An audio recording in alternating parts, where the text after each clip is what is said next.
둘, 셋.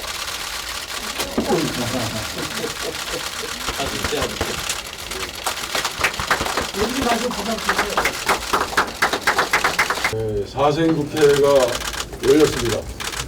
안정민생, 경제회생, 노사 상생, 민족 공생입니다.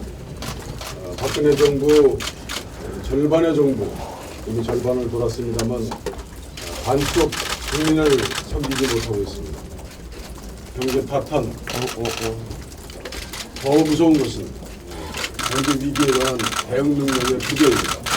사회, 안보, 모든 사건 운영에 대한 이번 국정감사의 문제는 하두는 불안한 박근혜 정부, 무능한 박근혜 정부, 그리고 앞으로 미래에 대한 희망을 부식시킨 박근혜 정부를 넘어서 새정치민주연합이 미래에 대한 대안과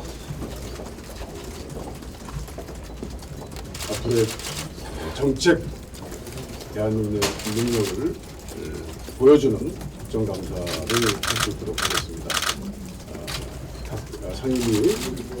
상임위에서 취합된 국정감사 종합상황실로 모이는 신속하고 체계적인 정보를 서로 취합해서 국정감사는 새정치민주연합의 한 몸이 돼서 통합된 새정치민주연합이 국정에 대한 능력을 보여주는 국정감사가 될 수 있겠습니다. 어떤 것마다 부탁드릴게요. 이번 주 목요일부터 19대 국회 마지막 국정감사가 시작됩니다. 새정치민주연합은 밀린 숙제를 끝낸다는 각오로 이번 국정감사를 사생국감으로 만들 것입니다. 그 일환으로 오늘부터 원내 회의를 국정감사 대책회의로 전환해서 진행하겠습니다. 먼저 이종걸 원내대표님의 말씀이 있겠습니다. 예, 국정감사 대책회의로 전환한 첫 모임입니다.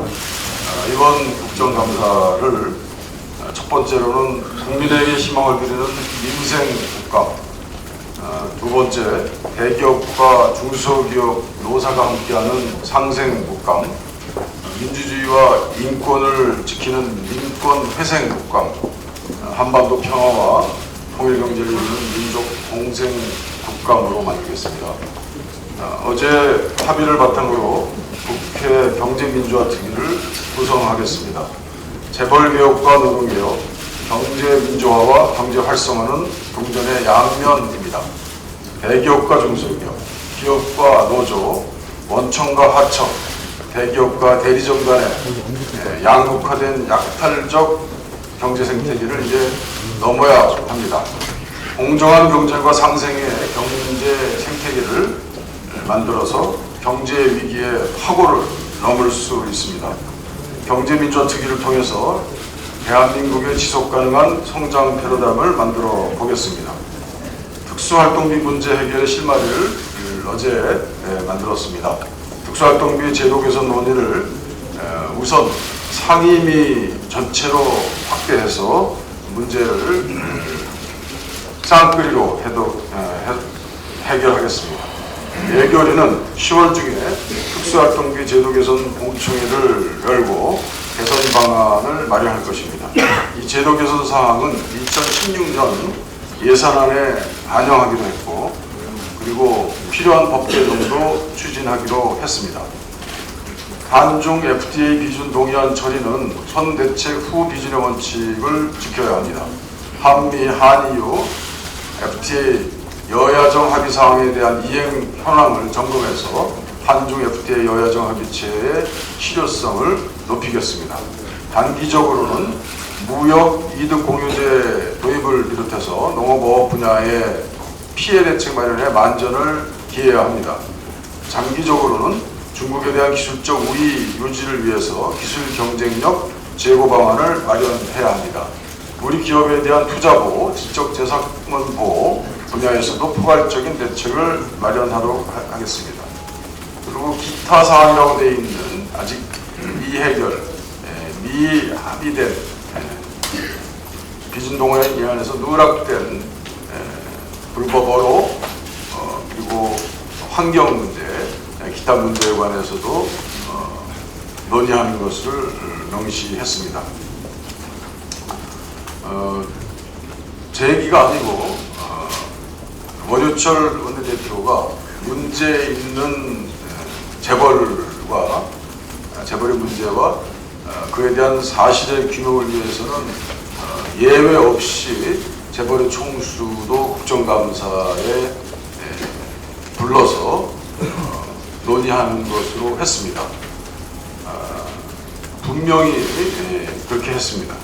그런데 어제까지 각 상임위의 국정감사 증인의 현황을 보면 같은 입으로 두 말을 하는 것 같습니다. 지금 분명히 하겠습니다. 예컨대 어제 정무위에서 롯데 총수에 관해서는 국민적 여론에 못 이겨서 증인을 하기로는 했으나 그것을 해당 기관의 증인이 아닌 이미 문제 해결에 대한 막바지 상태인 종합국감에서 하기로 하는 것 같은 그런 잘못된 인식은 상임위에서 고쳐져야 합니다. 그것은 원내 대표가 분명히 한 말에 의해서 읽을 수 있습니다. 각 상임위에 진행되고 있는 이번 재벌 대책에 관한 문제는 한 입으로 한 말을 할 수 있도록 분명히 하도록 하겠습니다.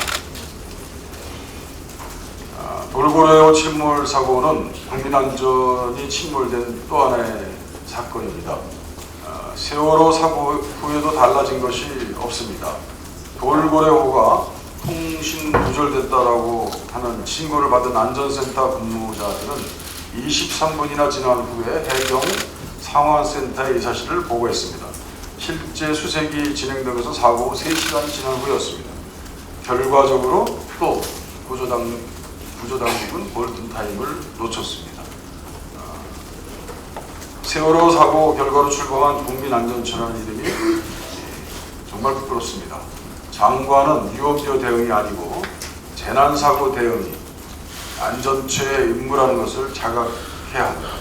국민안전처는 단 한 사람의 생명이라도 구조해야 조직이 존재 가치를 찾을 수 있다는 것을 명심해야 합니다. 아직 국민안전처는 국민 앞에 안전을 말할 자격이 부족합니다. 안전처는 국민의 생명을 구하는 것이 조직의 생명줄을 찾는 것이라는 심정으로 실종자 수색에 나서야 할 것입니다. 계층별 소득구조 양극화가 더욱 심각해지고 있습니다. 지난해 소득 상위 1% 연봉이 2억을 넘었습니다. 전체 평균 임금의 7배 수준입니다. 지난 몇 년 동안 상위 소득 1%의 소득 증가율은 14%, 중산층보다 2배나 높았습니다. 형편없이 낮은 최저임금이 소득 양극화와 경기 침체의 주범으로 떠오르고 있습니다. 올해 최저임금은 평균 임금의 38%, OECD 권고치인 50%에 밑돌고 있습니다. 지난 2분기 가계 소비 성향은 2003년 이후 최저치입니다. 비현실적인 최저 생계비가 내수 침체에 마저 불러오고 있는 원인이 되고 있습니다. 최저임금 인상과 생활임금제 도입이 필요합니다. 그래서 가계부채, 내수 침체, 성장률 저하에 경제 삼중고를 벗어나야 합니다. 오바마 대통령마저도 최저임금 40% 인상을 추진하고 있다고 합니다. 영국 보수당 정부 역시 2010년부터 벽정 생활임금을 도입하기로 했습니다. 우리나라는 최저임금 미만의 임금 소득자가 233만 명이나 이릅니다. 최저임금을 인상하고 생활임금제를 도입해서 경제적 파급 매우 크도록 해야 합니다. 서울 은평구, 성북구, 인천 부평구, 경기 성남시 등 우리 당 소속의 지자체들은 중심으로 해서 성공적인 생활임금 도입 운영 사례가 보고되고 있습니다. 우리 우리 새정치민주연합은 정기국회에서 최저임금 인상 그리고 생활임금 도입을 위한 법적 제도 근거를 반드시 마련하겠습니다. 최저임금 인상, 생활임금 도입으로 내수 진작을 피하고 서민 생활의 안정이 될 수 있도록 하겠습니다. 이상입니다. 네, 감사합니다. 다음은 최재천 정책위 의장님 말씀이 있겠습니다.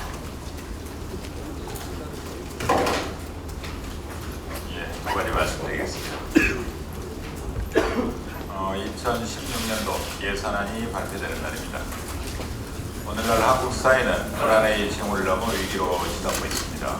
특별히 사회경제적 위기입니다. 문제는 경제가 아니라 불평등입니다.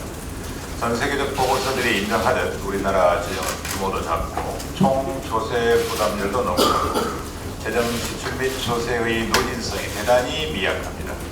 재정의 재분배 기능은 사실상 멍청입니다. 이런 상황에서 나라 재정은 불평등을 완화하는 쪽으로 정책의 초점이 맞춰져야 합니다. 총 조세 부담률을 높여 재정 규모를 확대해야 합니다. 당장에 여력 있는 재벌 대기업들이 법인세 인상이 필요합니다. 법인세 인하에 따른 투자 및 고용 효과는 매우 미약한 것으로 이미 판명되었습니다. 가계의 소득에 비해 기업 소득이 급증하는, 특히 사내 유보금이 과도하게 쌓여가는 사회 경제적 불평등의 유발 지점을 정확히 포착해서 조세 정책으로 풀어내야 합니다. 더 이상 법인세 감세 정책을 지속할 이유가 없습니다. 재벌 기업과 중소기업 간의 격차의 심화, 대기업의 정규직과 간접 고용과 비정규직의 격차, 생활권적 기본권조차도 보장받지 못하는 최저임금의 문제가 우리 사회의 불평등과 양극화를 심화시키는 주된 원인이라는 데 대해서는 누구나 동의할 것입니다. 그런데 정부는 위기를 위기라 말하지 않고 재정 정책의 전환에 더없이 게으르기만 합니다. 나라 살림은 너무나 중요한 문제이기 때문에 이를 결코 재정 당국에만 맡겨둬서는 안 됩니다. 법인세 증세를 통해 재정 규모를 늘리고 사회적 안전망을 촘촘히 하고 사회 서비스 분야를 강화하는 방향으로 나라 살림을 재설계할 필요가 있습니다. 우리 당은 민생을 살리고 경제를 살리고 지방을 살리고 재정을 살리는 4대 기조를 바탕으로 이번 예산 심사에 치열하게 임하겠습니다. 두 번째 이야기입니다. 시리아 출신 3살짜리 꼬마 난민 아이를 낳은 죽음이 세상을 바꿔놓고 있습니다. 영국, 프랑스, 독일 정부가 드디어 난민 수용을 결정했습니다. 그리스 경제 위기보다도 이후에 더 큰 도전이라는 난민 문제 해결의 실마리가 마련되고 있습니다. 다시 한번 인간의 존엄이라는 인류의 보편적 가치를 되새깁니다. 그리고 과감한 정치적 결단을 내려준 유럽의 시민사회 그리고 정치 지도자들에게 견해를 표합니다. 두 가지를 생각합니다. 첫째, 우리는 유엔 사무총장과 세계은행 총재가 한국인이라는 자부심을 가지고 있습니다. 그런 자부심에 값할 수 있는 보편적 인류의 인도주의적 실천이 필요합니다. 이번 시리아, 아프가니스탄 출신 난민들을 받아들일 수 있을 것입니다. 필요하다면 공로나 작업을 정중히 요청합니다. 당장 실천할 수 있는 경제적 긴급 원조도 있습니다. 둘째입니다. 2015년 7월 현재 우리 정부에 난민을 신청해 놓은 사람은 모두 2,669명입니다. 우리의 난민 인정률은 고작 0.9%입니다. 유엔 협약국 인정률은 38%입니다. 나아가 통일 대박은 말뿐이고 북한 이탈 주의에 대한 무관심도 영 마음에 걸립니다.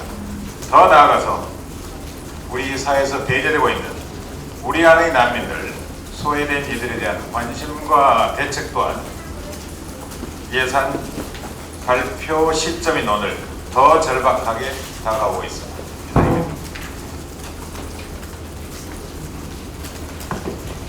네, 감사합니다. 다음은 이석현 부의장님 말씀이 있겠습니다.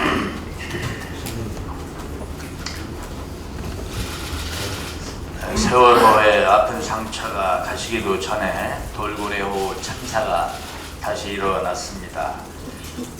과연 정부의 관심 속에 국민 안전이라는 것이 있는 것인지 의심스럽습니다. 정부는 국민 안전을 위해서 최선을 다해주기를 촉구합니다. 우리는 이번 국감을 통해서 국민의 혈세가 줄줄 새는 예산 낭비의 구멍을 확실히 차단할 것입니다.